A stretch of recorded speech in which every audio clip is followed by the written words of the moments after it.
Yo, What's going on? What is good, nation? Y'all already know what time it is. Good morning to everyone out there. We about to go ahead and pop off a fire show. So without any further ado, let's go ahead and kick this thing off. Here we go.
Protect the shield.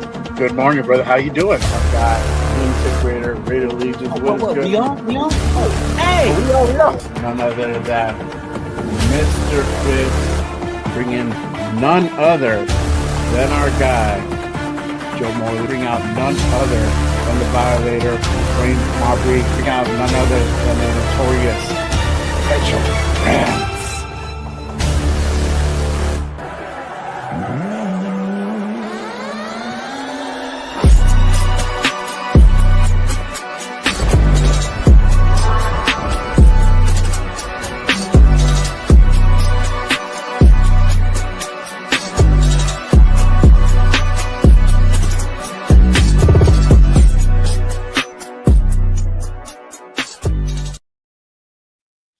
Yes, sir. What's going on, everybody, man? Good morning to all the peoples in the chat, man. Fire Saturday morning, gonna be a fire show, of course.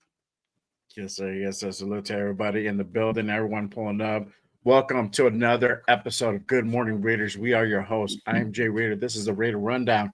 We are back in full effect, ready to go ahead and pop off another fire episode. Appreciate everyone tapping in with us on this Saturday morning.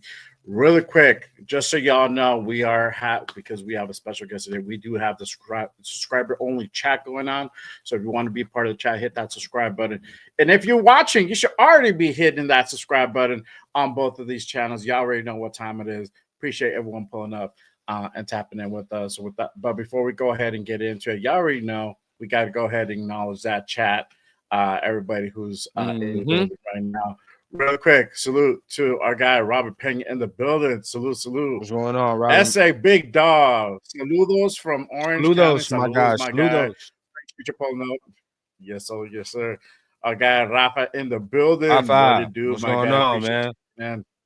Yes, sir. Yeah, in the building. Yeah. What up, man? Good, my guy? Appreciate you. But our guy Bloody Raider in the building. He says, Mark Sanchez. I just seen that on Twitter, Indy. bro. Crazy. Oh, man, that's crazy. What? I didn't know till now. Damn.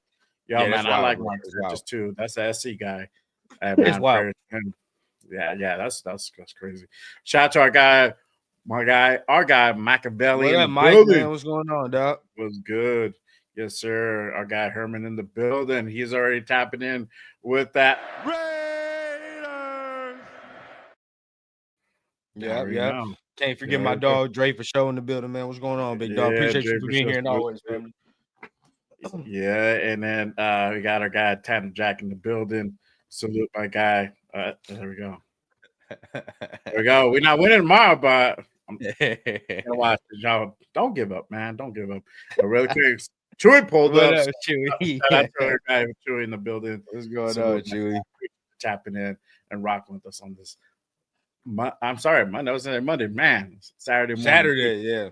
Yeah, man. I got my days mixed up. We ain't got our ass whooped yet, Jay. We can't get our days mixed up yet. It's not that bad. I think we'll be all right. But we got, like I said, we got a pretty packed show today. So let's go ahead and get into it and bring out our next guest. Am I tripping? YouTube, Or all is right, he there we go. or is he lagging? All right. Am I tripping?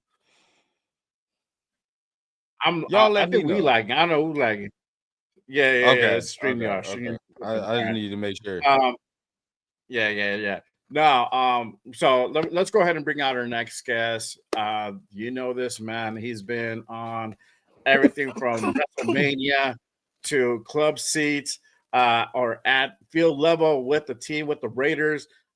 He has that Fire Channel Ninth Island. He does with our guy, Mr. Fitz. Shout out to Mr. Fitz. Man, he just met our Jacob Fatu the other day, man. It is dope. This man's everywhere. But let me go ahead and bring out one of the OGs in the game. He's been rocking it for a mad minute. You already know. Let me bring out none other than the Us himself, Samoan Raider, in the building. What's good, guys? Salute to you. I appreciate you guys having me on, man, and thanks for the introduction. I was kind of hyped up when you guys had the whole intro going too. I need a whole intro before my videos now, but yeah, no, I appreciate you guys having me, man. Yeah, it's been a ride, and I know Jay, we talked, and then I know Rundown. I think Mike been hitting me up, and I've been trying to figure out my schedule and stuff like that. But glad to at least get it cracking right now. We're able to get it going right now, so. Yeah, appreciate you guys. Man. It's gonna be a good one, bro. You're busy, man. I know you got a lot of stuff going on behind the scenes. So, hey, man, you keep doing your thing, man. For sure. I appreciate it. You guys wrestling fans? I mean, by the way Jay sounds. Okay. Yeah. Okay. I got it. It was too late for me. I couldn't get into it. It was way too late. But hey, I know a lot of people that be into it, man. Yeah, I know a lot of people. I feel it. Yeah, I left. So I was a big wrestling fan growing up, and then I left kind of when I was like a little bit older, and then because the storyline kind of dried out, you already know. And then back now with Triple H at the helm, like everything's like Yeah, I think I was kind of the same. Yeah, kind of the same here. Yeah. So that's cool. You got to shout out to Vegeta, man. Appreciate you for being here, but I think this is who I think it is. But either way, shout out to Piano Man. It is, man. It is. But let's go ahead and kick things off, y'all. Let's go ahead and kind of recap this past Sunday's game. Raiders lose to the Bears. Raiders fall 1-3 for this season. I think the big story coming out of that Sunday's game was Geno gives up 3 interceptions, and he's currently with 7 interceptions for the season. Looking back at the game, I had a chance to kind of watch some film a little bit, and there's a lot of silver linings we could go ahead and take away from this game, but I think we have to go ahead and cast blame where blame is due. Geno lost this game for us. So let's keep it a bean. And I'm gonna go ahead with you first, Uz, because I know you put out a video the other day about Geno. What are your thoughts from that game past Sunday? Yeah, man. It was a stressful game for sure. It was like a lot of highs, though. It was a lot of positives to take out of the game. I was there. Of course, there was a lot of Bears fans there. And I mean, rightfully so. I don't think that the nation was going to show up, especially with the way we looked after the Commanders game. So there was still a good amount. I would say 60%, 70% Bears and the rest all Raider fans. But, we were still in there and we still had our hopes high. Now, I feel like everybody played well. We finally got a running game going. The defense continued to do what the defense did. But like you said, Geno Smith just came up short with the way he played. And the thing that sucks is that we actually had an offensive line that blocked for him. No pressures, no sacks, no penalties. And he still had a horrible showing, which, all of that kind of goes on him. And I know he'll say the same thing.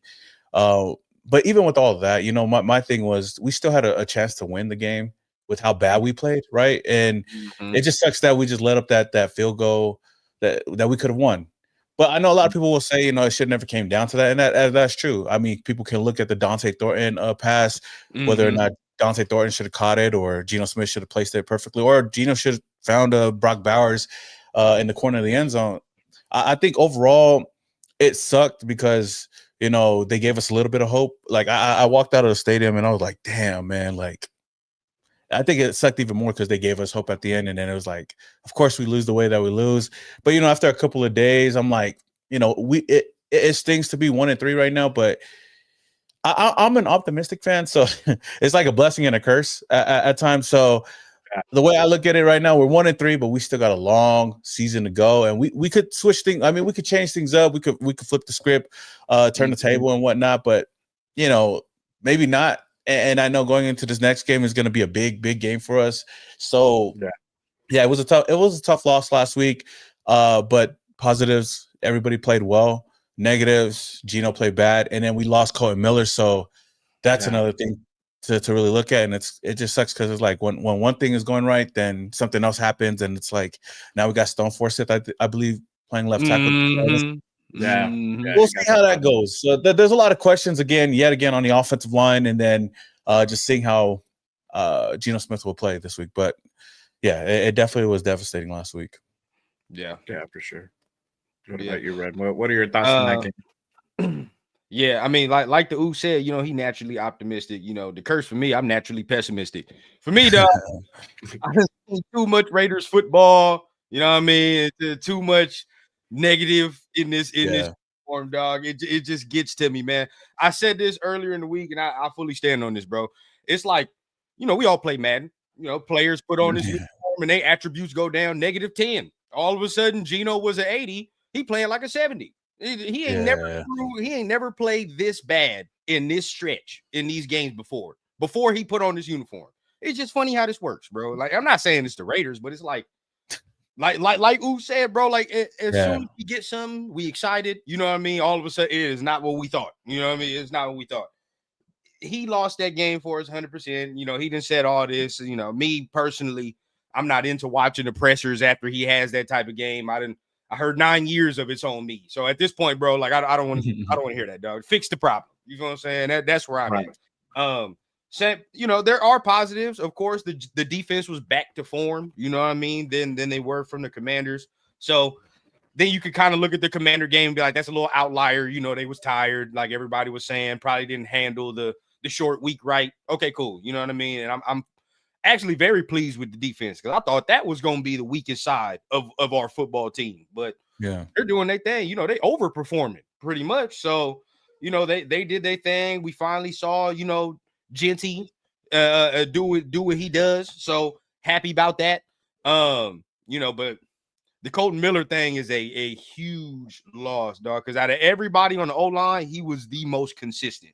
You know what I'm saying? He was the most consistent on that O-line.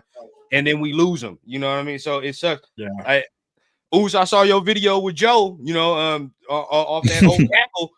I'd rather put Joe out there than Stone. I'll tell you right now. Oh, yeah. With Joe out there, dog. The way it's looking, dog. I'd rather put Joe because I've seen some film on Stone, dog. It's rough film, And for Pete to come out here and be like, we got all the confidence. I don't know who we is, but he got confidence in Stone, so be it. I'd rather have seen Charles Grant for real, but we'll see how this goes, bro.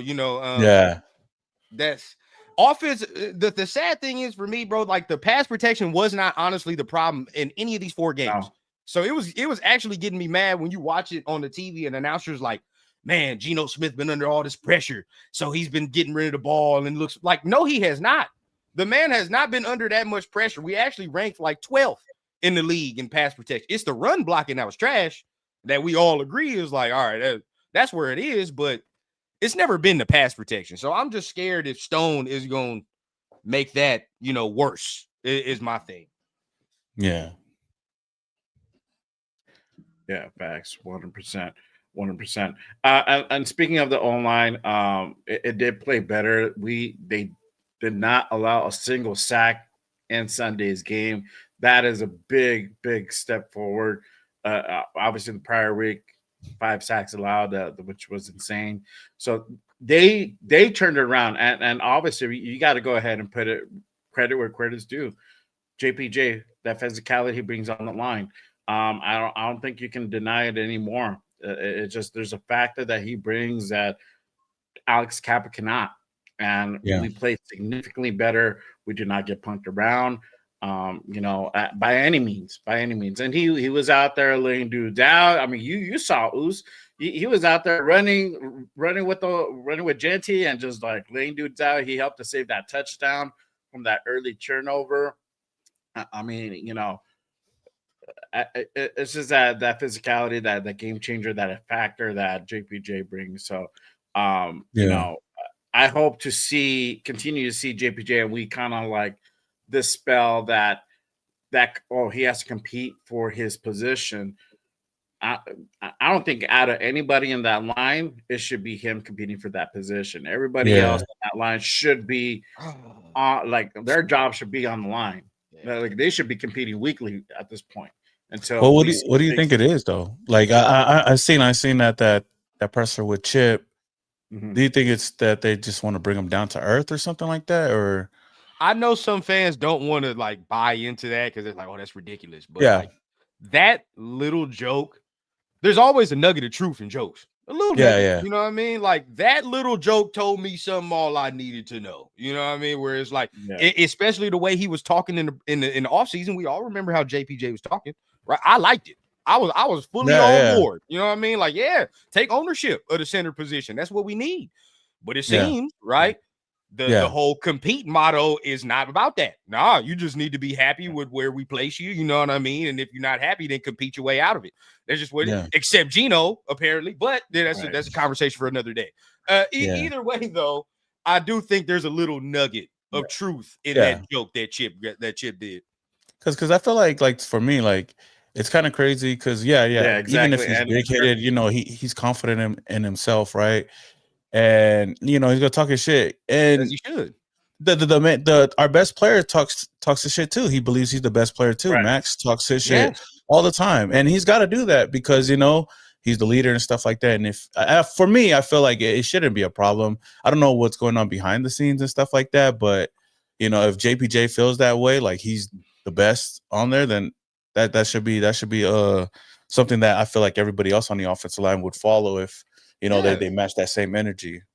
I feel like we don't have seeing enough. him out there, seeing JPJ out there look as dominant, like he was putting his body on the line out there in his last game, which really proved like, okay, he belongs out there. He shouldn't be fighting for a spot. So, I mean, that was great to see.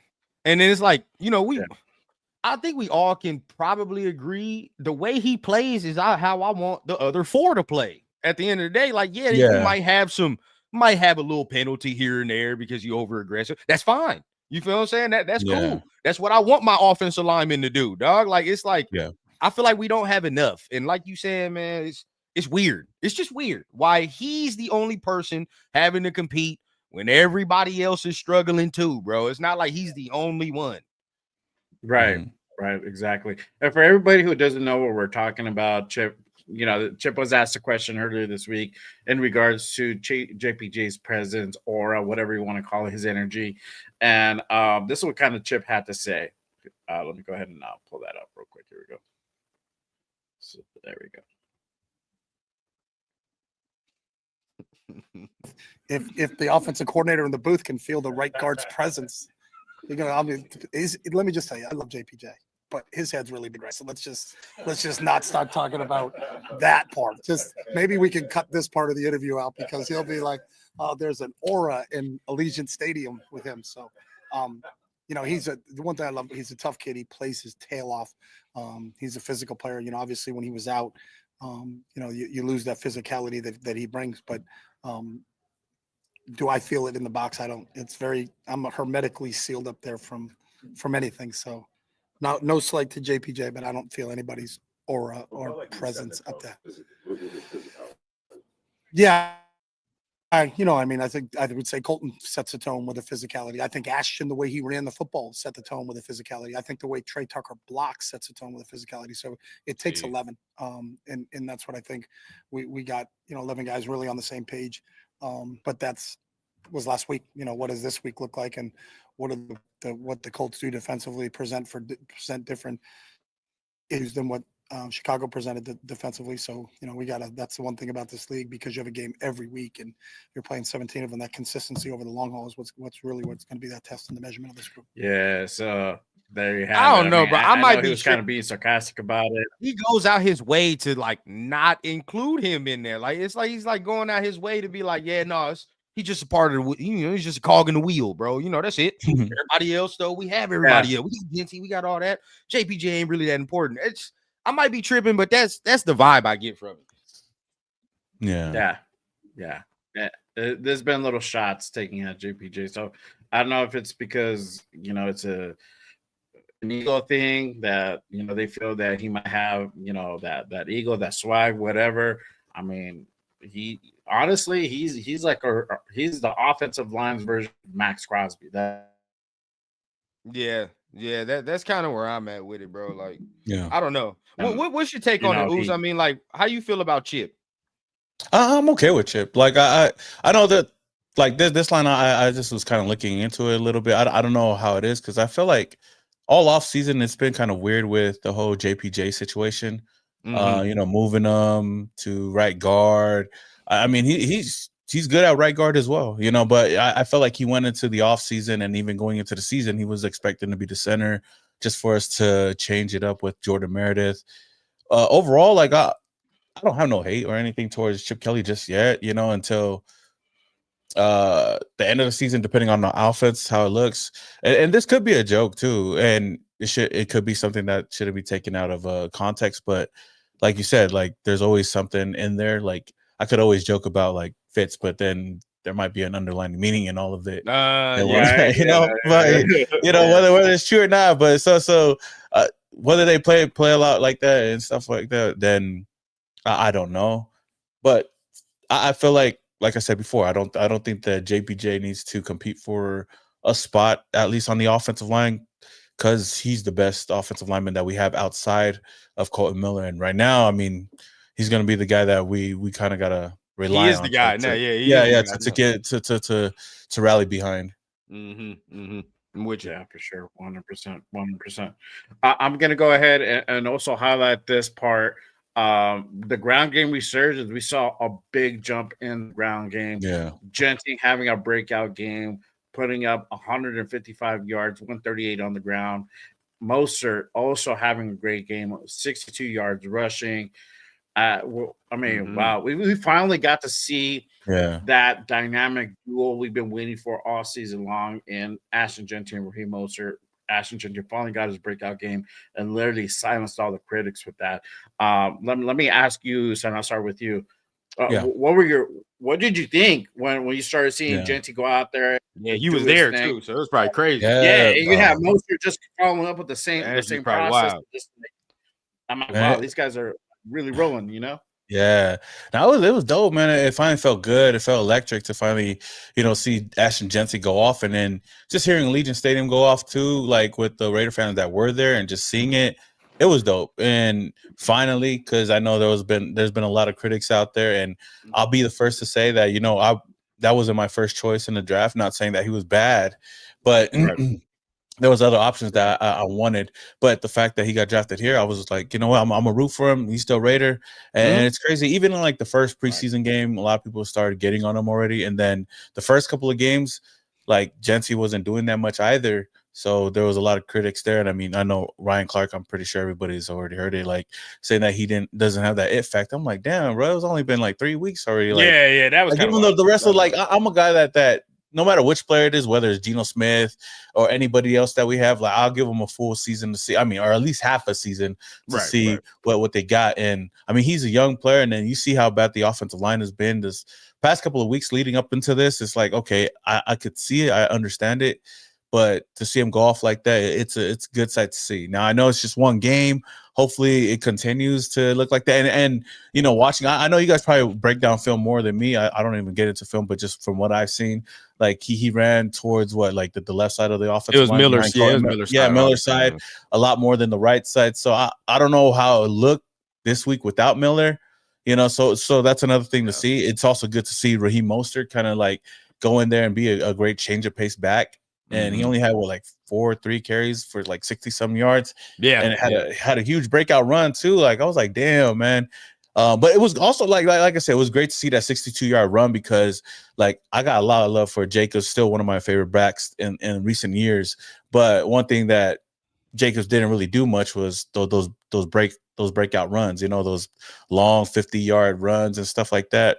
And to see Jency do it in just his 4th game already, and that's just a smidge of what we could see the potential of Ashton Jency. Just imagining what we could have with a real good offensive line, man. The sky's the ceiling. But hopefully, like the run game, like it just sucks that we lost, because you would think that a breakout game like this for Ashton Jency, total 155 total yards and 3 touchdowns, you would think that we'd get a win, but it just sucks that we got a loss.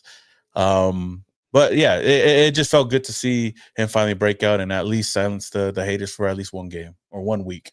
Yeah, for sure. I got 2 answers to this. I got the football answer and I got the fan answer. Fan answer. Yeah, I was hella excited to see this. It was about that time.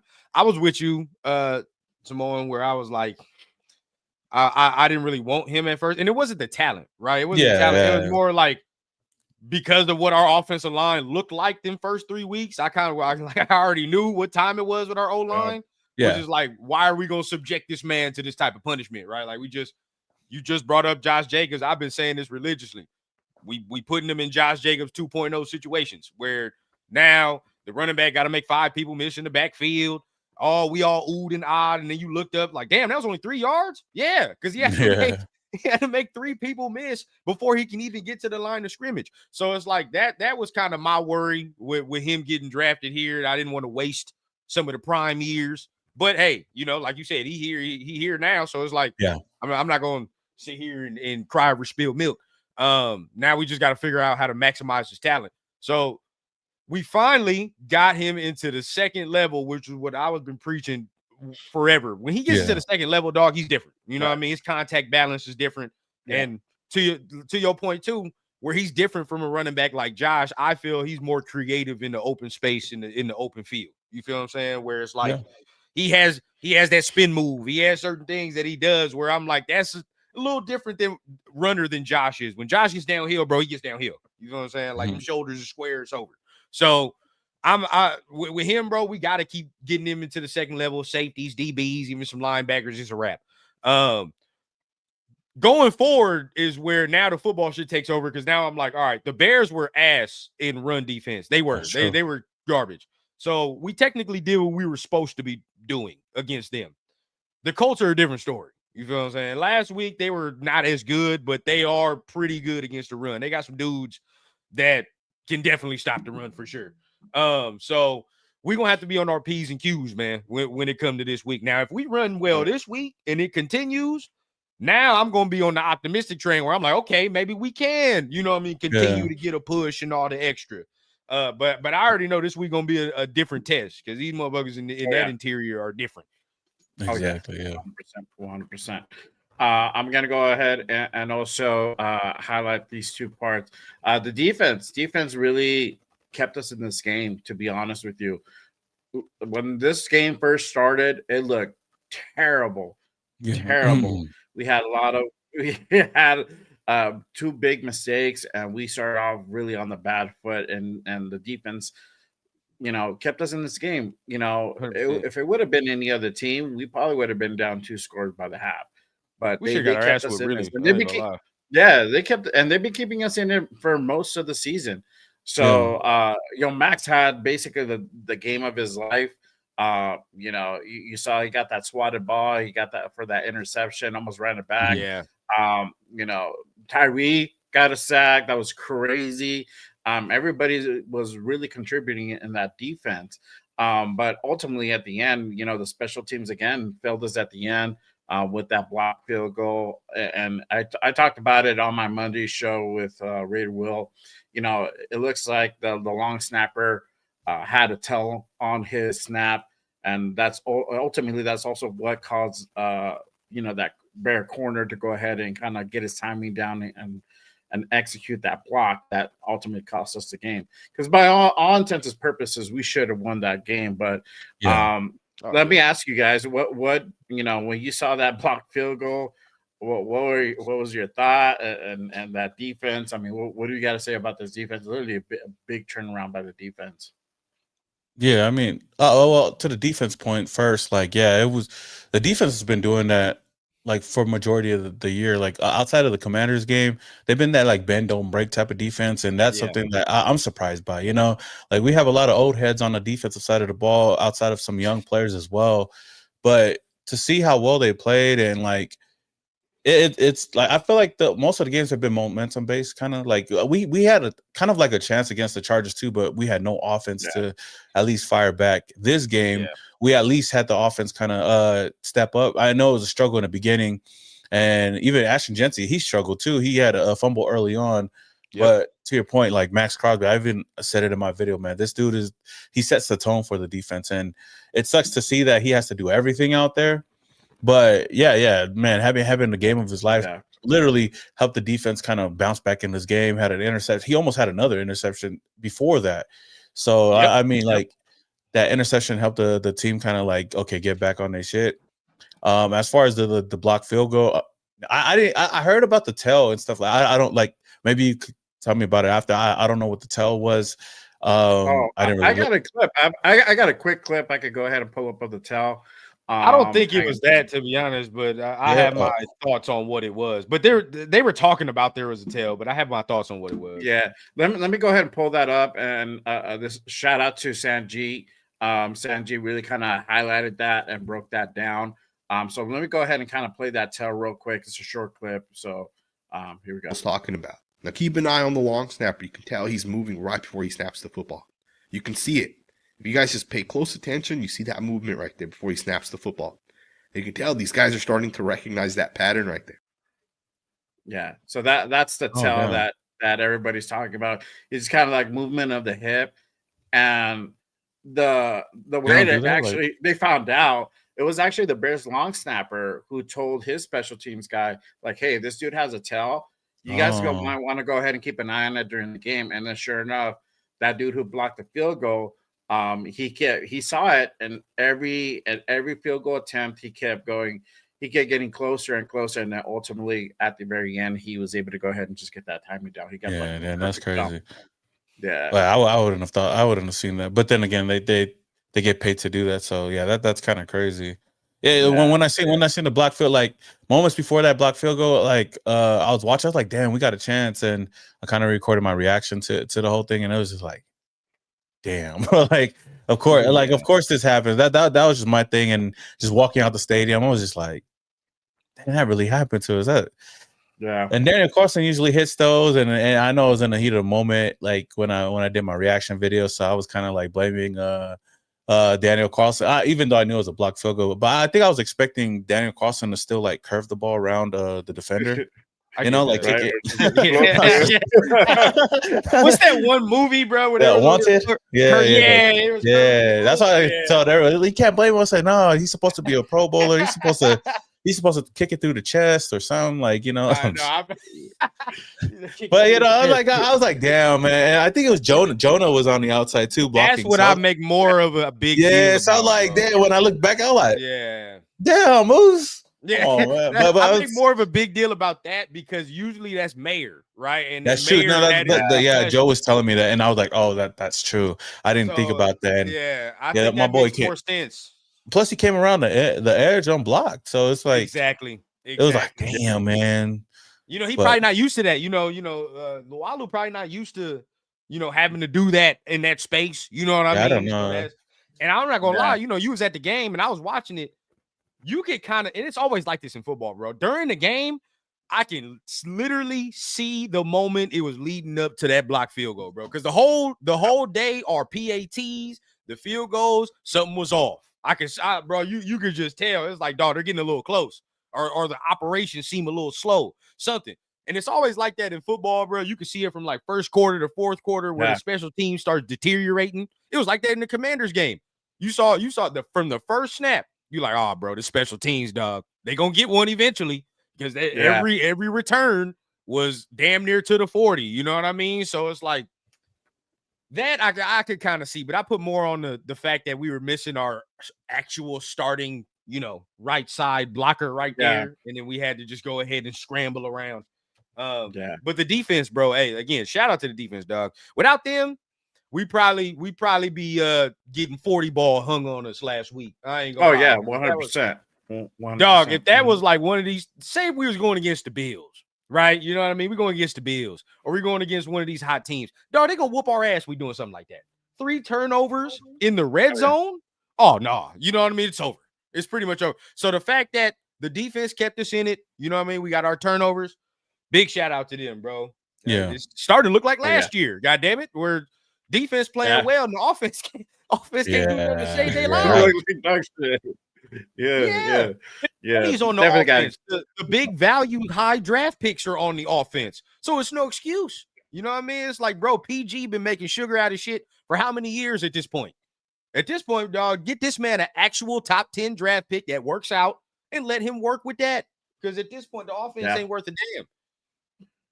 Yeah, exactly. Facts. You got to give them their flowers. Let's go ahead and move towards tomorrow's game versus the Colts. Week 5. We already at week 5. That's crazy.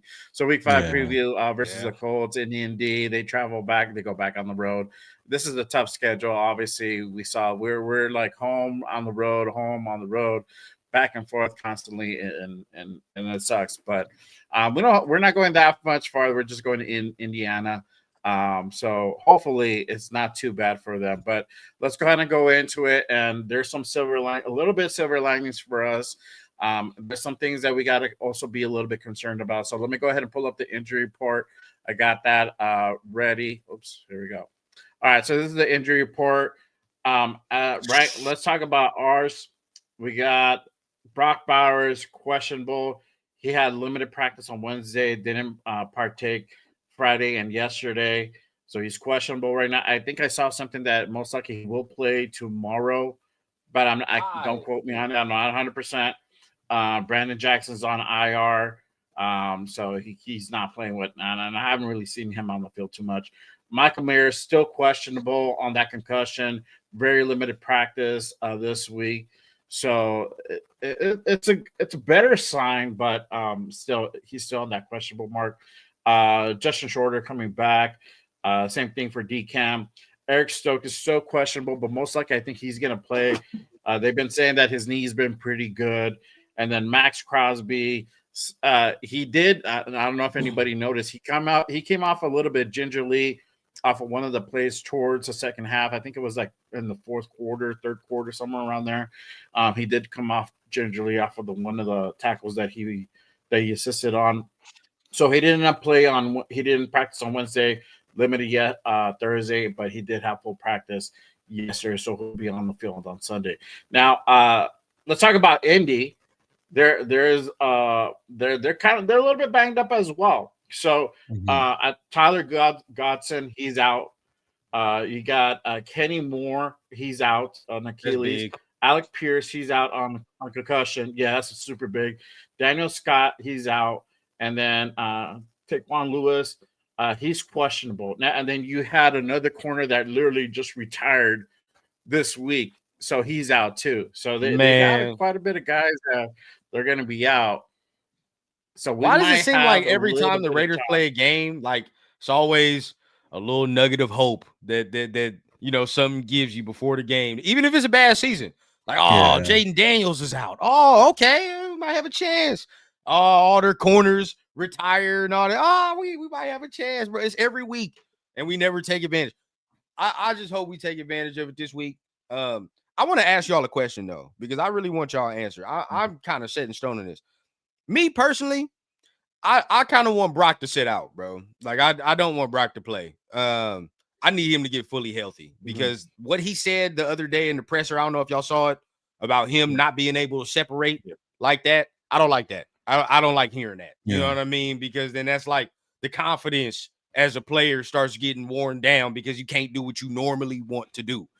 Where are you at on that, Oos, about keeping him out or playing him? I mean, I feel like for me, like selfishly, I would want him out there because I feel like we need as much weapons as we can just to at least get back into the win column. Like I think week 2, against the Chargers, like I was like, okay, if they don't need to play him, it doesn't matter because we were like 1-0, and I was like, it's just one game.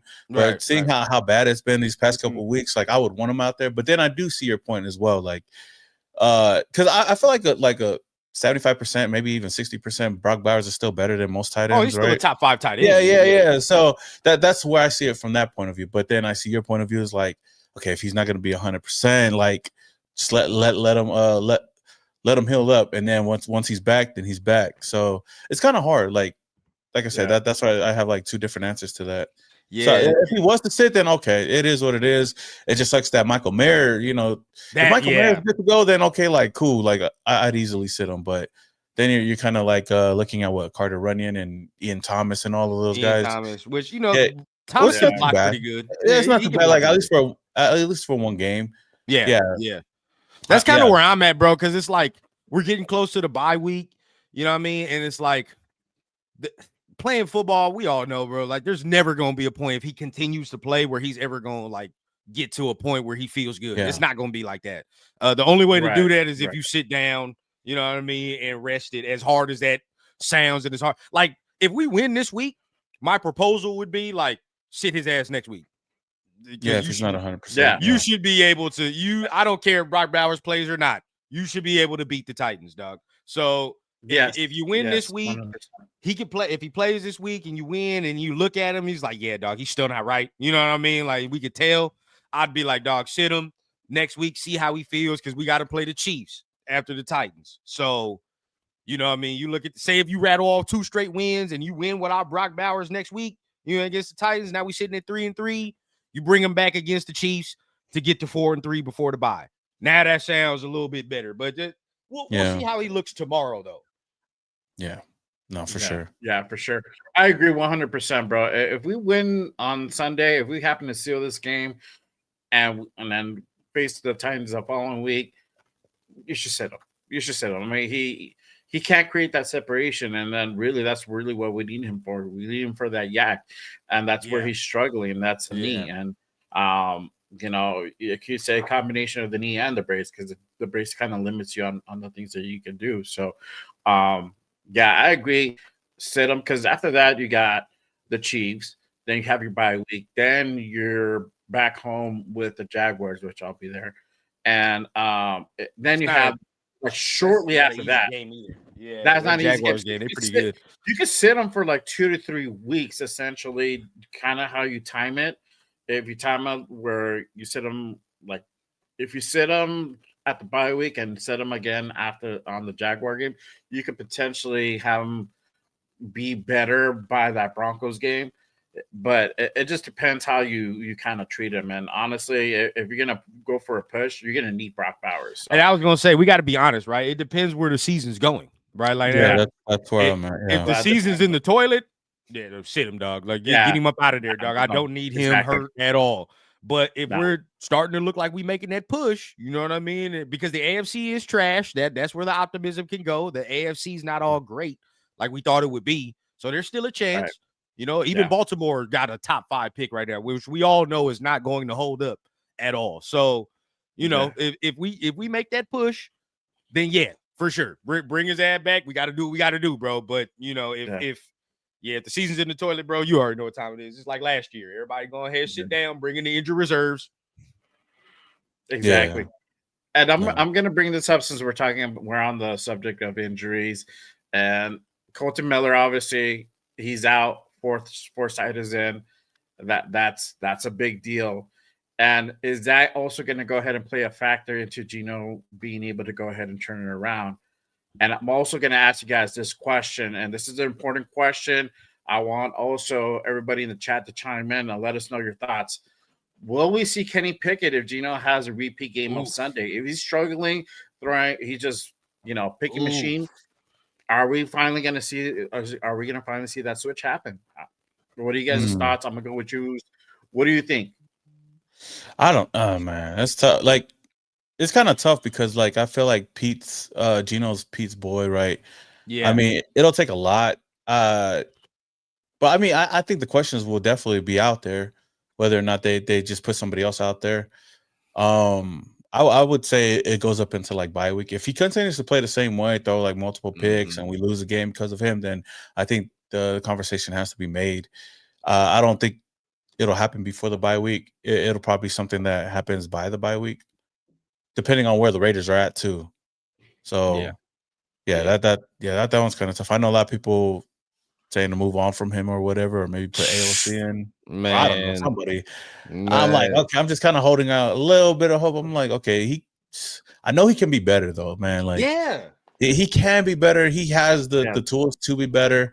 And I mean, we've got the weapons here to be better. And if Ashton Jency continues to play the way he's been playing, it should take the load off of him and open up the passing Yes, game. it should. And I've talked to Joe a lot, and Joe has brought it up many times. Like, a lot of teams don't really like respect the pass game, like our passing game. No. So that's why they try to go at Ashton Jency. But like I said, if Ashton Jency continues to play like he did last week, it should open up, a lot of play action and a lot for Geno Smith. So I'm still holding on hope for seeing a much better game. I heard a lot that Geno is good in domes and stuff like that, or in stadiums, but I can't tell. but I haven't seen it. It's been the complete opposite. Yeah, it's been the complete opposite, like over here. So, we'll see. Well, it's just kind of tough to say to move on from him.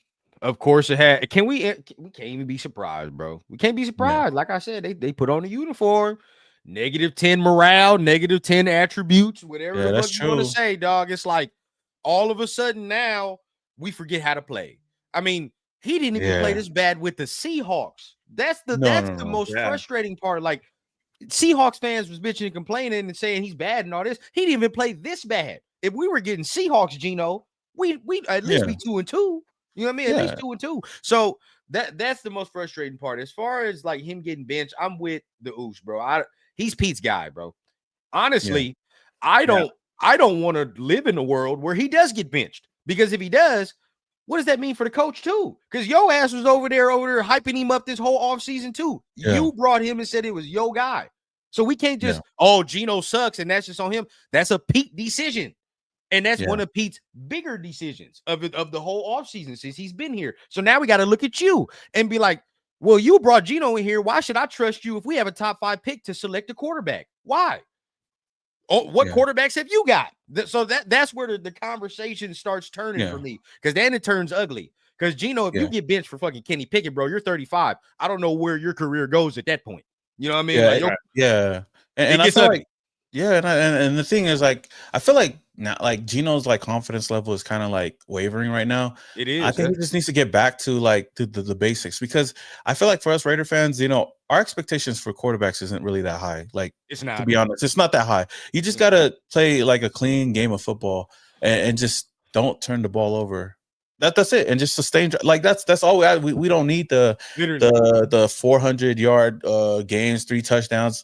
I mean, it would be nice though, but like, I feel like if you just, like this last game, if he just played a clean game of football and instead of those interceptions, we got a field goal out of it or something, one touchdown or something, I'm fine. Yeah, or so then it'll be a whole different game. I mean, I think the defense has proven it, and even the run game is starting to come into a zone that they can carry the load if need be. So I feel like Geno Smith is doing too much sometimes. Like that first game, he did damn near perfect, but then that second game against the Chargers, he was doing a little bit too much, trying to make plays. That's where I tried to like shoo it off, because I was like, it's only the second game. You know what I mean? But that 3 in that game, 3 in this game, so it's like, damn, bro.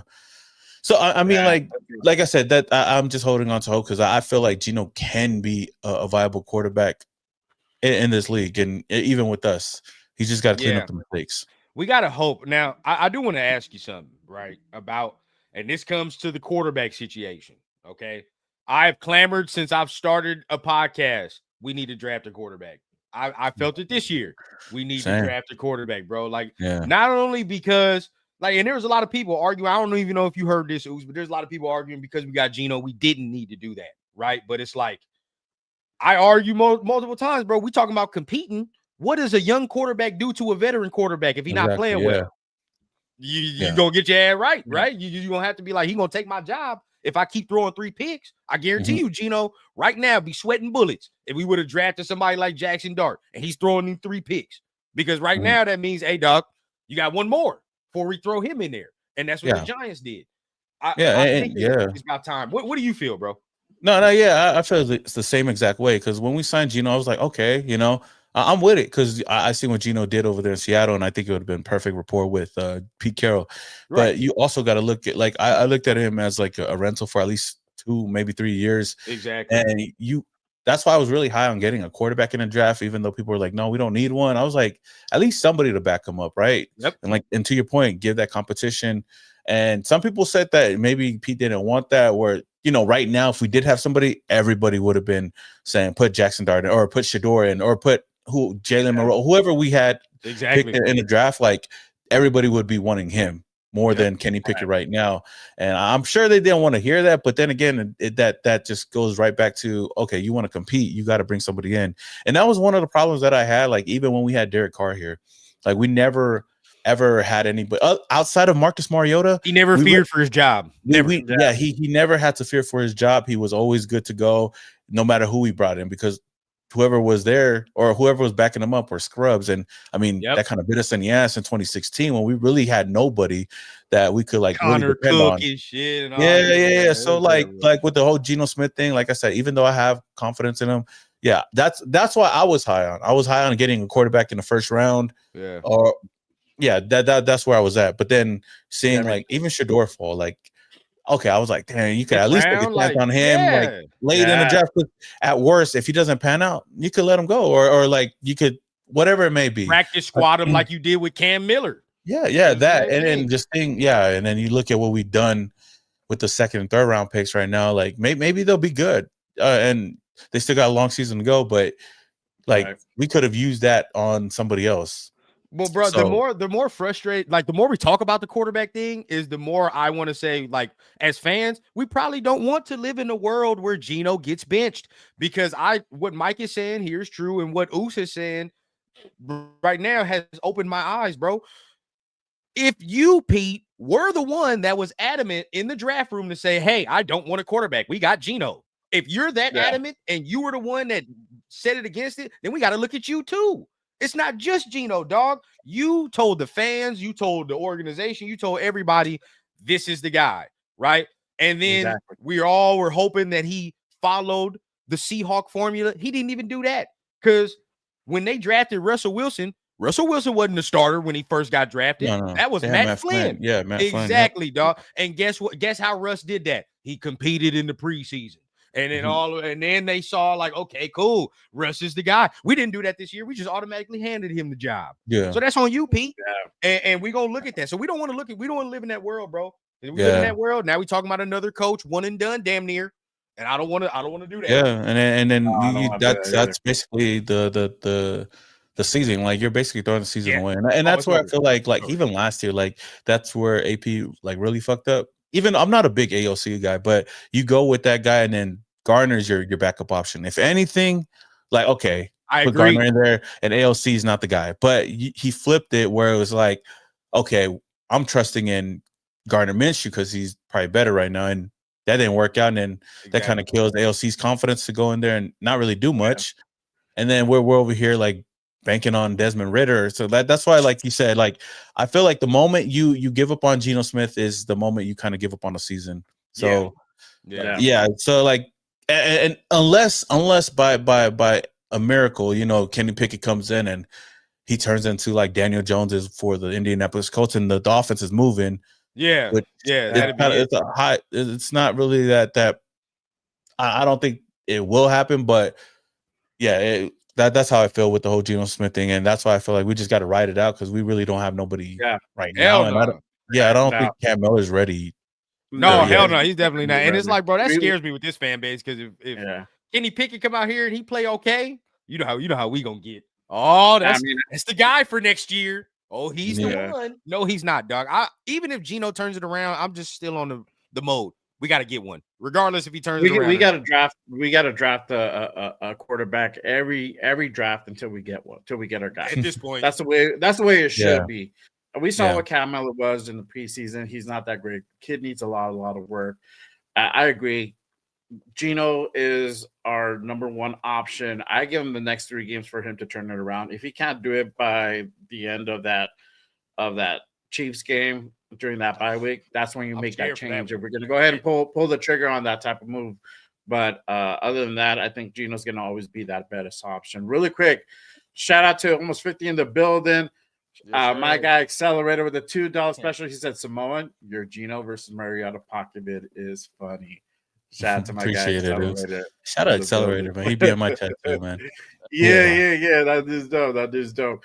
Let me ask you guys this: are we gonna see Genty have a repeat of last week? And can this O-line continue to be solid? And we heard Pete say earlier this week, Bish is gonna play. Can he actually be a factor?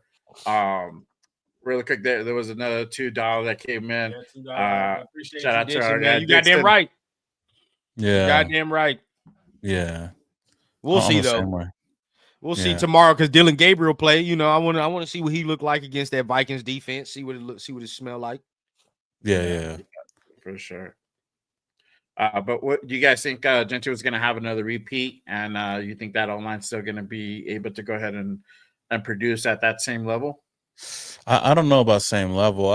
That's what I said earlier on. Like the offensive line is going to be hella questionable for me because Cole Miller's not there. If Cole Miller was playing, then I'd be like, okay, we're good. But now it's just like that's one guy I'm really going to be looking at is Stone and seeing how well he plays.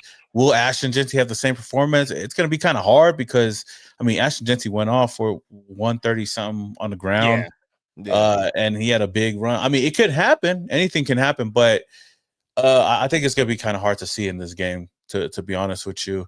And then with Besh, I mean, hopefully Besh, you know, maybe he might be a better option right now as a possession receiver than Dante, you know. And I got a lot of love for Dante, cool relationship there, but we just haven't seen it yet. You know, we've been hearing a lot of things in the off season, preseason, like they've been dialed in. You know, those big plays, but we just haven't seen it yet. I mean, we only seen it a little bit against that Arizona game. But maybe Jack Best going in there could be good for us. But like I said, everything I just got to see it, wait and see till it actually happens. Yeah, for sure. That's kind of where I'm at. I don't think so. I think he'll have a cool game though. I'm looking at like maybe like 70 something, maybe 80 yards. Definitely getting him involved in the pass game because they linebackers are banged up. They got secondary banged up. But I see a little more struggle this week. We gotta we gotta go against guys like DeForest Buckner and all the extra. We gotta give them that respect, and keep it a bean. As much as I gave Parham his credit last week, he's not my favorite lineman. And that's where DeForest Buckner lines up. So I'm already, D-Buck rubbing his hands like Birdman, as I say, today. Tomorrow. But we got to see. I do think last week they weren't all that great like I thought they were watching the film against the Rams. Now the Rams, I don't think their O-line is all that great looking at the Rams O-line. So we might be able to do a couple things. I'm looking at like maybe 70, 80 yards, something like that. The consistency as far as the left tackle is what's going to get me in the pass coverage, right? Because we were already shaky in the run, so we really don't know what to expect already. But we could bank on the fact that in the pass game, Geno had some time, right? There was time to get the ball out. Even looking at, there are some times, the O-line got beat.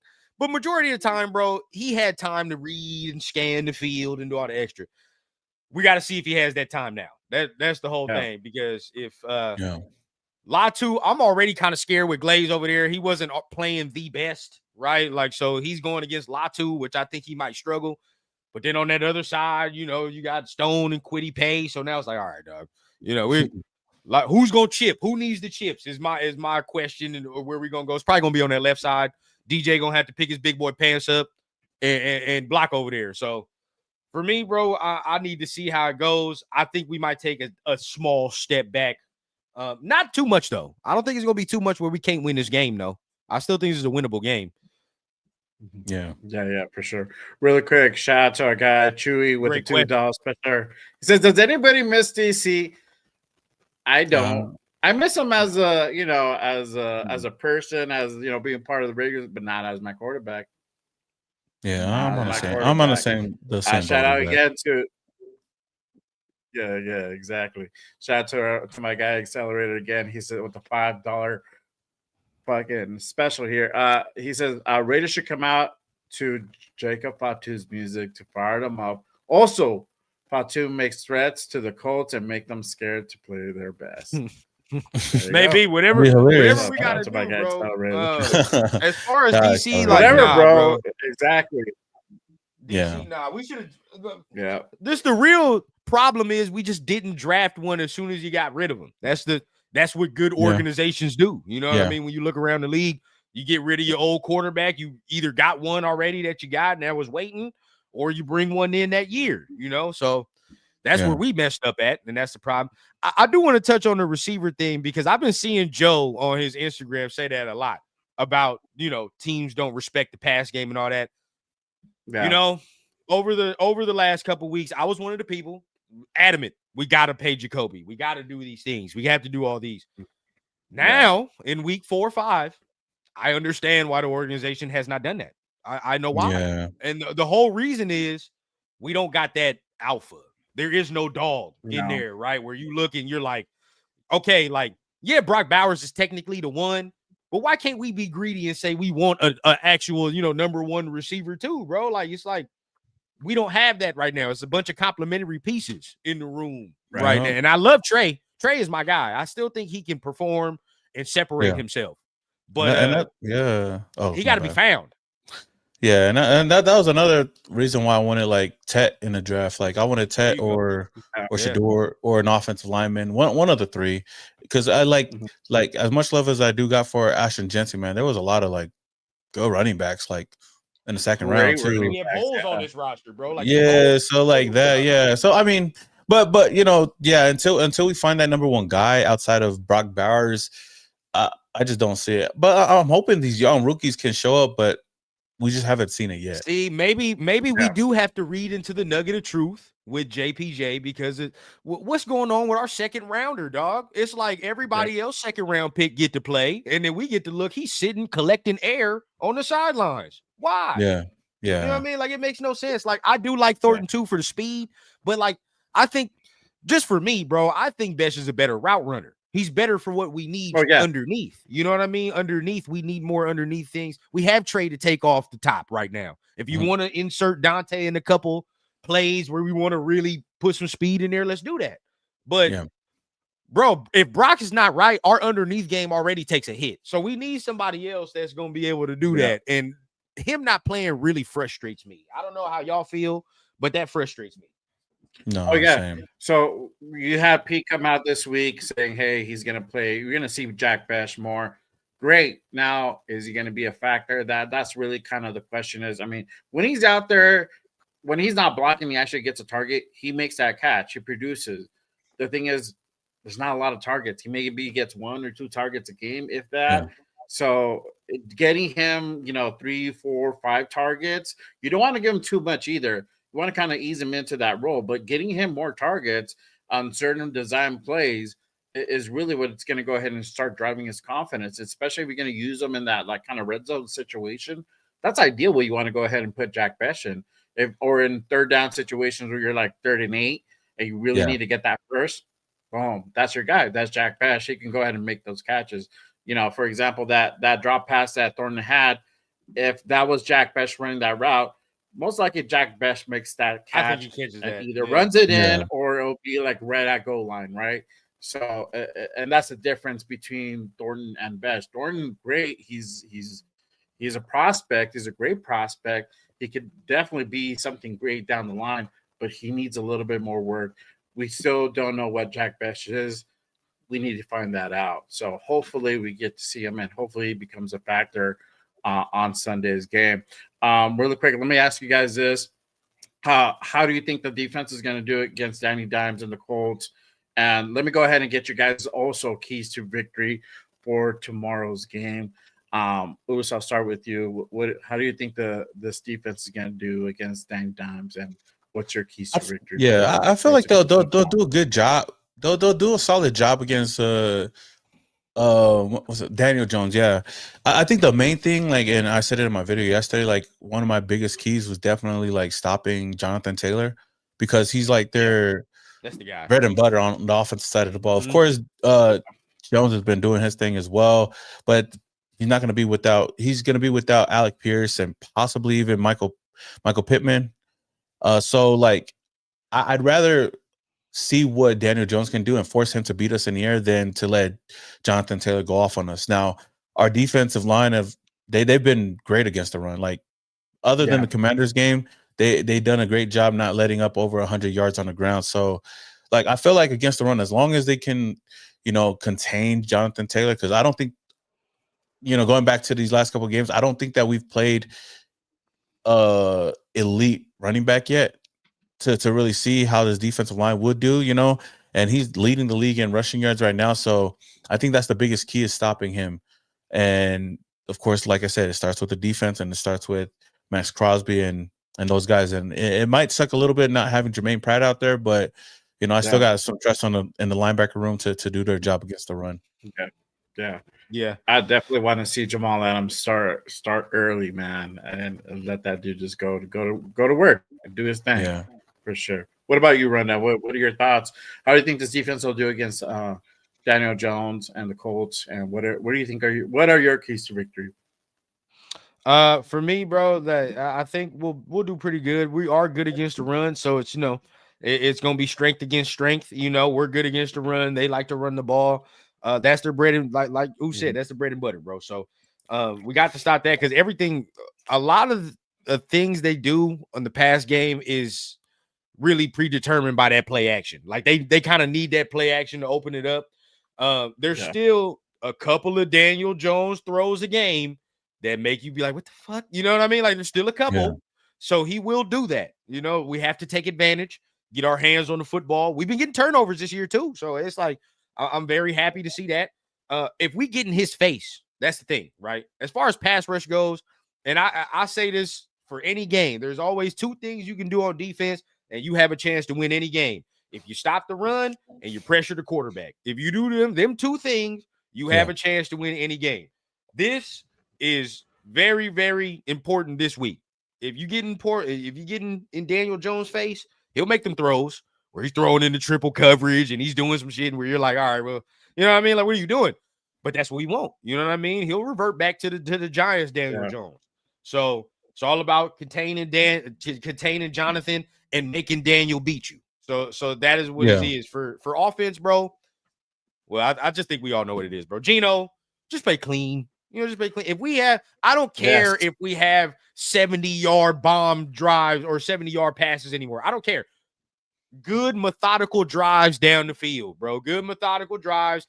Get a touchdown. Get your confidence back. You know what I mean? And then we can start taking the shot plays. But right now, we don't even got confidence to shoot layups, to bank the layups in, bro. We trying to take 3-pointers and half court shots and shit.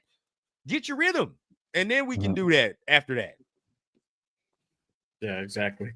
For me, I think, for offensively, obviously, Geno has to play a mistake-free game come this Sunday. We still got to go ahead and have Genty eat on the ground, go off tackle. I think we're going to have to go ahead and run down that right side a little bit more as opposed to that left with Forsythe. I don't trust Forsythe. So whether you're running outside Glaze or you're shooting right behind JPJ, and then he's clearing that way for you, whatever that looks like. But we need to hit about 70 yards or more on the ground, and then Raheem Mostert needs to continue doing his thing. Defensively, have another game like we did on Sunday. It's going to be hard, but Max needs to go ahead and continue to start early, start fast. We need to see the other guys contribute as well. I'm still waiting on Kuntz. We're waiting on Kuntz. I don't know when that's going to happen. Hopefully Sunday's a breakout game. I hope so. A little more from that. I don't know, but last week was not bad though. Yeah, last week wasn't terrible for him. He had an okay game. It was all right. He had a better game, but he hasn't had that breakout game. And somebody on a 1-year prove-it deal needs to have one of those games. He needs to go ahead and put that product on field. Yeah. Jamal Adams needs to go ahead and let that boy loose and let him go to work, do his thing, contain the run, and try to put pressure on Danny Dimes. Obviously, when we put pressure on the quarterback, that helps out a secondary, right? So I think if you get all that together, and especially the special teams can go ahead and just play a mistake-free game as well. Just, hopefully fix that tell, and it's not that obvious because now teams are zeroed in. Now that it's out there, guys are going to be counting those snaps. So hopefully that's fixed.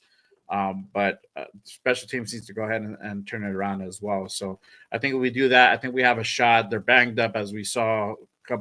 There's a lot of guys out for them, so we might have a shot to go ahead and be able to steal one in Indy. But I'm going to go ahead and give my score prediction. I still think we're not going to go ahead and get the dub tomorrow. I'm going to go ahead and lean on the side of the L. My score prediction would be 31-21 Colts. If we were to win it, it would be another close game. I think it would be 24-21 Raiders if we actually play like a good, clean game. It'll be that type of game. What are you guys' score predictions? Who do you guys have for tomorrow? And I actually predicted the Colts to win this one, only to I just got to see it from this team and hopefully reverse psychology, right? So yeah, that's why I'm choosing them. I don't really have a score. I would think that it'd be, damn, I don't know. It's kind of tough to really put a score together. I feel like it'll be kind of a close game, but I just had the Colts winning it. Yeah. I'm trying to be confident, but it's the offense. The offense don't give me no confidence, right? The offense don't give me no confidence right now, bro. So it's I really don't have us getting this one, which is a shame. If we do, I'll be more excited, for next week. But then, shit, it's the sad reality of a Raider fan, right? We win this week, I'm gonna be nervous for next week. Yeah, they're gonna because I'm gonna be like, damn, we play the Titans and they suck, and we feel good, and we know what happens every time. Every time we do this as a Raider fan, bro. It's a sad reality. But I will say, this week we'll play good. It'll be close, right? But I don't think we'll end up taking it home. Yeah, for sure. But I don't really see. I don't have a lot of confidence for tomorrow's game. But hopefully we're wrong, and hopefully they come out and just ball out and play that clean game. But we're gonna go ahead and move on to our final segment of the show. We're going to go ahead and move on to meet our guests, the spotlight. This is a time where we take time out of the show to go ahead and meet our guests. And today's guest is none other than Samoan Raider. So let me start off with this, Oos. Let me ask you, who's on your Raiders Mount Rushmore? Players or coaches? You could do both. Okay. I like to ask that question and kind of see who's your favorites on there, Yeah, man, damn. This is the first time I've done it with coaches. Definitely. Damn. Okay. Okay. Al Davis got to out because I was like, damn, it's gonna be more coaches than players. No, I'm joking. Oh, for sure. No, definitely Al Davis has got to be on that list, man. Al Davis has got to be up there. I'll even put John Madden up there. Outside of that, now looking at some players for my Mount Rushmore, just from the people that I've seen. I'll put Charles Woodson up there. Yeah. Dang, and that last one's tough because there's a lot of them out there. There definitely is. Yeah, because I know I'm gonna leave somebody out. Correct. Damn. Is it too early to say Derek Carr? No, Even if he is, I will respect you. I would have put it up there. You would love that. It would be like, oh man, really? Because of how bad we've been, I ain't even gonna be mad if somebody says some shit like that. Damn, man, that's tough, bro. I can't even. Do you base yours off of who you've seen too? Because I know a lot of people just go. Kinda it's kind of mainly who I've seen, but then. Now, if I went off of who I've seen, it'd be a different thing. Sad reality, and we all know different Raider fans have different areas of people they like. I'll put Marcus Allen there. Then I'll put Marcus Allen. My guy, that's the ultimate. If right I had there. to, that's dope. That's dope. I'm a big Bo Jackson fan, so I'll be like, Bo Jackson's my favorite of all time. But. If I was putting Mount Rushmore's, I wouldn't put them there. I was just looking at longevity, maybe. I guess, yeah, just the impact they made. Yeah. But yeah. Bo Jackson definitely my favorite.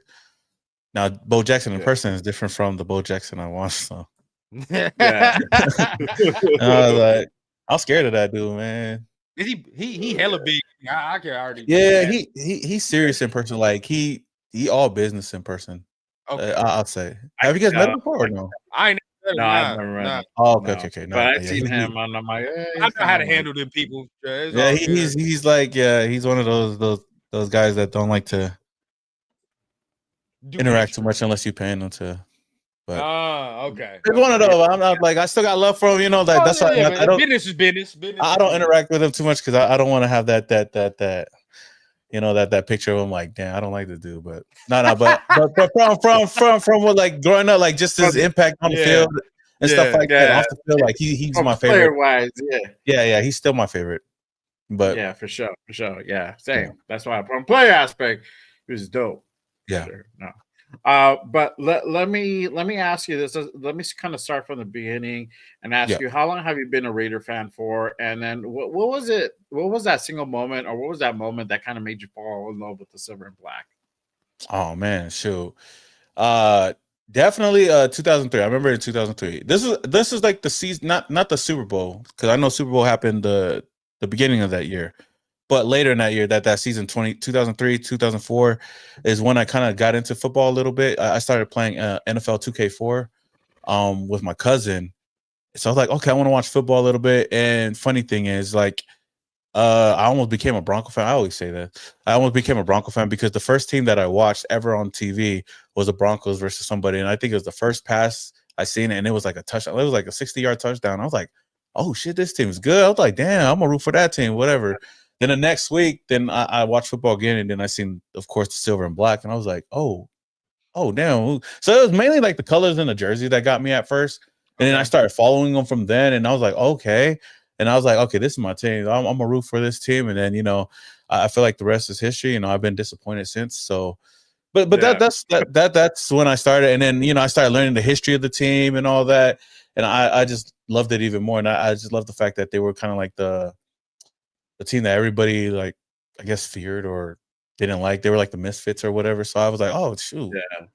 So that's kind of like the whole thing, like me kind of getting into the team and rooting for them. Yeah. But it was back in 2003, and I didn't. And it's funny because they went to the Super Bowl early that year, and I didn't even know. And then I found out about it when I looked at the issue. I was like, oh damn, we got our ass whooped in the Super Bowl. I would have been pissed if I was a fan at that time. But yeah. Yeah, that's dope, bro. That's dope. Hey, glad you didn't put on the highlighter orange, man. Yeah, it would have been different. Yeah, I probably wouldn't have but yeah, that was just the first team I seen. But then, like I said, ever since I seen the Raiders, I just stuck with them since. Yeah, there you go. Go ahead, right now. Well, I usually like to ask as far as the content side, bro. Yeah. How long, how you been doing this? What's what's the most fulfilling thing, as far as the content, as far as your journey, and what's some of the things you wish maybe you could work on, some of the things you wish it's not as good right now, but in the future hope you can get better. Content thing, okay. Like I've done this since 2014. Like the whole content thing, it wasn't like how it is now. It was more of like a hobby, kind of on and off. Like I just learned how to edit and stuff like that for my church. Like we were doing like videos for church or whatever, and I learned how to use like the Mac and all that. And then I started watching. I don't know if you guys know any of the OGs, of course, like Raider Central, Mikey Raider, definitely one of my biggest inspirations for sure. And Black and Silver Way, Dylan. Those are the two channels on top of. There's another guy, I think his name is Byron. Yeah, Byron 95. Those three channels, there wasn't a lot of content creators, like Raider content creators at the time, probably like 4, maybe 5 at the most. And I was like, you know what? I think I could do this too. I'm just gonna give my opinions. And I just started doing it. And then shout out to them. They kind of looked out for me when I was first coming up and, kind of like put me to their audience. And then it started growing from there. But ever since 2014, I've been on and off a lot. Until like 2019, where I kind of took it serious. I basically got fired from my regular job, so I was like, you know what, fuck it, I'm gonna just go all in on it. And that was the year where we had Jacobs, Cleveland Farrell that year, so there was a lot going on, and then the AB stuff. So that's when stuff started popping off a little bit more. And then, of course, COVID, that it blew up even more up until now, to the point where I moved over here. I would say the most fulfilling thing about doing the content, honestly, is like just seeing how far it's come and seeing like the doors that's open for me. Like I never thought it would. Like just a content creator, like talking Raiders. Yeah. Like it's crazy to see like the people I've met, the players I met, relationships I built since then. So I would say that's definitely the most fulfilling part of it. Recently, I mean, I know Fitz could attest to this, was like one of the moments that I'll definitely put down if I die today. I'll be like, okay, I'm good, was we got to chop it up with Mark Davis at the Battle for Vegas event. Mm-hmm. Okay. And like he was chopping it up with us, like we were just, because he was by himself with his security guard, which we know his security guard we're hella cool with, but he was talking to us and we were talking like we just had any conversation, and he actually knew who we were. Like I didn't even know, like he's seen us before or whatever. He was like, man, I like the stuff you guys do, trying to hype up the nation. I was like, okay. But I think that was probably one thing. I was like, dang, like I'm standing next to El Jefe right here, and like he actually knows who we are. So that definitely is one thing. I'm like, dang, that's hella cool. Yeah, hell yeah, bro. That's yeah, and I would say like things that the main thing I always got to work on is I guess with the content thing, it's always been a problem for me, is consistency. Like I've had seasons where like I'll go hard, like 2019, I'll go hard for like the whole year and then kind of like go off like in the off season, or like it would always be like that. I've always been on and off, but I think I would think that's probably the main thing.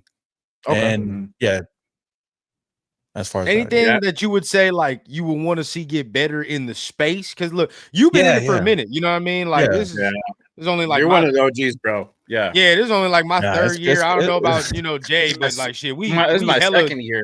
Yeah, we hella short in it, hey, bro. but you guys doing it though, man. Yeah, no, man. Like, no, definitely stuff like the live game is definitely, because I'm not really like that big on the live stream. Like I've done it a lot, like on and off. It's not been my bread and butter. Right. Shout out to the other guys that do it a lot. But I'm trying to get back into. I'm trying to get more comfortable with that space and do it often. I just got to figure out a schedule. One thing that I'm trying to work on, that's why I'm trying to get into the live stream thing, is I'm actually trying to start up like IRL streaming. So I'm like behind the scenes, I'm working on a lot of stuff because I want to IRL stream at the games, at the tailgates. Yeah, that'd be fine. Any events that I go to or I got a part of, or even at the Radio Row at Super Bowl, then like I want to like kind of, like bring everybody along, because I know there's a lot of people that can't go to the games all the time or experience the tailgate. So definitely like the live stream game. I'm still working on it, trying to get I guess stay consistent with that. Yeah, because I know it's a different game. People sometimes don't even understand, but it's a different game when if you're like just a primary live content creator, or videos like you. It's a whole different game. I don't know if you looked into. I think it's called Starlink or OneLink or something like that. That I know a lot of people use it to stream outside their house, or like. Oh, you talking? Is that like the router? Like the router? Yeah, some shit. Yeah, like, I don't know what it is, bro, but they use it. Like I know somebody for like in the middle of nowhere. They got like they damn near living like. No, yeah. Now I'm definitely looking into that, because I also got to figure out the whole. Yeah, I gotta figure out the whole allegiance stuff too, because I know there's certain stuff we can bring in and certain stuff that we can't. So having like more of a breakdown. Like if I'm going somewhere, like if we're going to like a Raiders party or something, I could bring a whole get and stuff like that with my videographer and stuff like that. But and even at tailgate we can, but I know in the game it's kind of different. So trust me, I'm looking into all of those, and then just seeing like what Kai and Speed and them's been able to do. Like I want to kind of bring that to like the Raider space, kind of. So I don't know anybody that does it, but I'm still me trying to work it out. You know what I mean? I know, and the NFL, it seemed like the NFL trying to get into that YouTube streaming space a little bit. But they stopped copywriting shit. Maybe people will be able to do more. But there's ways around it. And I know even in a game, which like if I was to do it in there, it would be more like just my reaction. It's not even going to be showing the game. It's which like a lot of people tune in for, and of course like interacting with the chat and stuff is like the main thing. So there's been a lot of things I've kind of put down, and just I'm trying to at least do it once before the season's over, just to get going with it, because I just created a Twitch too. So it's a No, I lot think of that'd be work. dope, bro. I think that'd be dope because No, that's no, no, for definitely an sure. idea Yeah, that ain't really been done, Yeah. and especially get younger fans, bro. Like I talk about yeah, it all the time. We don't have no younger fans. All the fans are older and yeah, yeah. And I feel like damn, I feel like I'm getting old too. But no, yeah, Shit, I feel like, is. yeah, I've been on it till like since I I'm was old. like 17, 18 or something. Now I'm like 30. I'm like, damn, Well, this is my birthday crazy. was just yesterday. I Oh, just shit, had a happy kid. I'm birthday, definitely man. fucked. Oh yeah, hey, Yeah, make sure everybody sends Rod happy birthday on the Oh, chat. appreciate it, bro. Appreciate it. Guy's yeah, birthday. happy 27 birthday. laps around this motherfucker, man. Yeah, 27 so but laps. like yeah, so like I want to build that up too. Like that's something I've been in the works with, and then of course if I find a space or even like when I like some of the players, because I'm like cool with the players, like I'm gonna try to like once I build it up, I'll probably even hit this dude Max of like, hey, let me tour your house, bro. That'd be fire. I was like, hey, and then maybe ball him up afterwards or something. No, I'm just joking. I know, right? Nah, he's cool. Like no, That's but I fire, probably yeah. get dunked on, probably. But Hey, but Oh, again, yeah. hey, it's much respect to you, bro, and Yeah. in the journey you on. I know you a busy man. I know Mike, hit you up on my behalf, so I appreciate him for that. But oh yeah, shout out, man. whenever we can link up or whatever like that, man. We'd love to have you on. Talk some more football with you whenever you get the time. That'd be dope. Oh yeah, No, for sure. Yeah. Let me ask you this, and we'll go ahead and kind of wrap it up now. Let them know kind of what you have going on.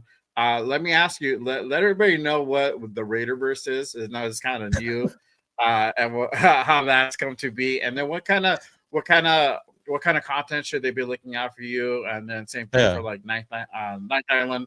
You guys are big, not only for Raider stuff, but you guys are getting into the WWE universe as well. And you guys are putting a lot of fire content. You just met Jacob Fatu the other day. The Ooze, shout out to the Ooze. Yeah. Hope he's watching. Shout out to Jacob. Yep. Shout out to man. Jacob, man. Yeah, for sure. Of course, you guys could always follow me at Samoan Raider on YouTube, Instagram. Like I said, even Twitch now. That's something that I'm trying to build up to. But yeah, like content, like of course, at every home game, I'll be over there. I'll try to interact with as many fans and people that's there. Usually, I'm at J-Lot, but I think this upcoming game we're gonna be at the Raiders, the Masquerade. Yeah. All of us, the Raiderverse. Yeah. We're just a couple of content creators. Like I think a lot of people know them. All in Autumn Win, MC Raider, Joe Morley, Mr. Fitz. Who else is there, man? You got Power Raider. You got the crew. Yeah. MC Raider. Yeah. It's a couple. Honestly, it's just a group chat. It wasn't really anything like that big. But I know that they kind of brought it out. But hopefully the group chat doesn't get leaked. But just man, dog. Hey, it's all good people, man. We all do content. We all show up to the games, and yeah, we're gonna be collabing on the Raider Masquerade. We actually got a cool little thing with them. So the Titans game, all of us is gonna be at the Masquerade, and if you guys do want to go there, it's all you can eat, all you can drink. I forgot how much the tickets are, but if you use like Raider, I think I think it's 140, 149. Oh, yeah. 150, yeah, around there, 150, and then like there's other packages too, but you get 10% off if you use Raiderverse 10. So we'll be over there getting a lot of content, doing stuff over there. So that's the Titans game. Also with the Ninth Island, shout out to Mr. Fitz. That's like my co-host right there. Where we've been kind of silent lately because we've been busy. Fitz has been working like hell, and then I've been doing a lot of stuff with my content. So usually during the off season, we get a lot of players on or whoever we can get. But during the season, it's just more of like kind of like this where we'll like recap the week, go over stuff like that. But I just set up Fitz's his whole setup in his place, so we'll start going live more, or at least have episodes every single week. But yeah, outside of that, like usual content on Samoan Raider, just talking about the games, even some vlogs. I'll be at LA too, so that's the only away game I'm gonna be at. So I'll be at LA, and I'll be at the party that they got going on. Oh before. Yeah, you gotta tap in, bro. You on me and Mike neck of the woods, bro. So you coming to LA? Yeah. I mean, I'm from SoCal. I'm from SoCal, man. Born and raised. Oh, weird. Long Beach and Long Beach. Born and raised in Long Beach. Long Beach. There you go, bro. Yeah. Oh, you part of I'm from Southgate, bro. You're Compton? Yeah, I'm from Southgate. Okay. I'm Southgate. Oh, yeah, okay. I'm not too far from you, though. I used to go to Long Beach I'm from Long Beach, born and I'm raised. in Albuquerque now, but yeah. Oh, yeah, there you go. Yeah, so I always make it a thing to come out to LA all the time. Like that's the only away game that I really go to.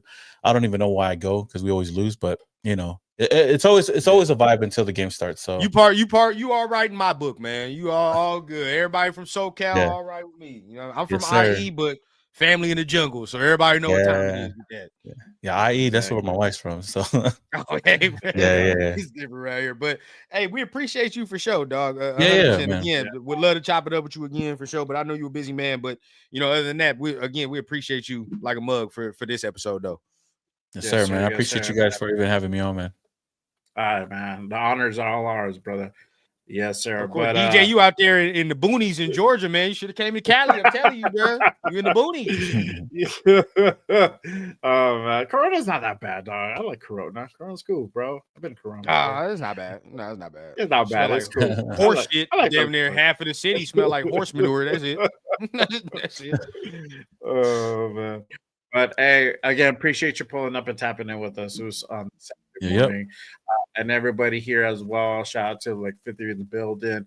Make sure you guys go ahead and pull up with us next Saturday for another fire episode of Good Morning Raiders. You already know we're bringing the fire content week in, week out on this show. We got none other than 805 will be tapping in with us, one of the best film breakdown guys in the game right now. He'll be chopping it up. 100%. He'll be helping us break down that Tennessee Titans game next week. And also hopefully we have a good game tomorrow. We'll talk about that as well. So make sure you guys go ahead and pull up for that one. We got your boy Joe Morley the week after that. He'll be tapping in and running it back with us here live in the studio as well. So make sure you guys go ahead and hit that subscribe button on all the channels. I got our guy Samoan Raiders down below, pinned in description. So make sure you guys go ahead and give him a subscribe for that fire content. He comes with the fire videos. Don't want to go ahead and miss out on his fire content for sure. But other than that, that is our time for today. We appreciate every single one of you rocking with us on this Saturday. Make sure you guys also go ahead and tap in tomorrow for my post-game reaction show live about an hour after the game. Make sure you guys go ahead and pull up for that one. But that is it for today, guys. We'll see you guys next time. And always remember. See y'all, man. Y'all be safe on the Saturday, man. Peace. Yes, sir. Peace.